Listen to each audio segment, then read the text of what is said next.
ادھر کا میں ہمراہداری کریں بلال فیروز. جی بلال.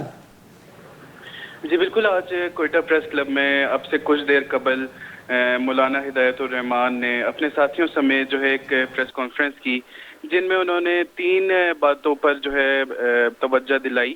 اور ان کا کہنا تھا کہ ہمارے جو گرفتاریاں کی گئی تھیں جب 26 دسمبر کو گوادر میں طاقت کا استعمال کر کے گرفتاریاں کی گئی تھیں، اسی میں ایک ماجد جوہر نامی کارکن تھا جو کہ لوکل گورنمنٹ کا وہاں پر الیکٹڈ بندہ ہے، جس کو جو ہے گرفتار کر لیا گیا تھا اور اس کی تاحال جو ہے ابھی ضمانت نہیں ہو سکی ہے اور وہ لاک اپ میں ہی بند ہے.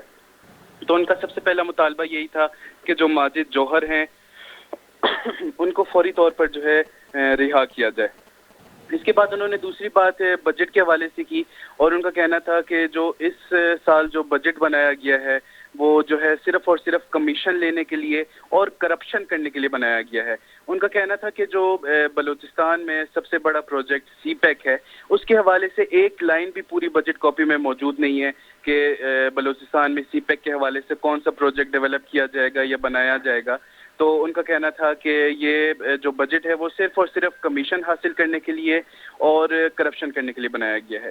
باقی تیسری بات انہوں نے جو ہے ورڈ کے حوالے سے کی. ان کا کہنا تھا کہ میر ضیاء اللہ لانگو جیسے ابھی ورڈ میں جو قبائلی مسائل ہیں ان کو حل کروانے کے لیے گئے ہیں اور وہاں پر جا کے وہ قانونی راستہ اپنانے کی کوشش کر رہے ہیں، اور میڈیا ٹاک کرتے ہوئے بھی وہ کہہ رہے ہیں کہ ہم کوشش کریں گے کہ قانونی طور پر کوئی راستہ نکال کے اس تنازع کو ختم کیا جائے.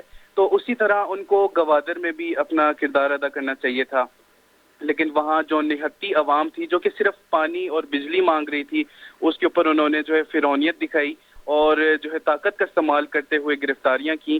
تو یہ ہم اس عمل کی مذمت کرتے ہیں. جی بہت شکریہ بلال، آپ نے تفصیلات سے آگاہ کیا.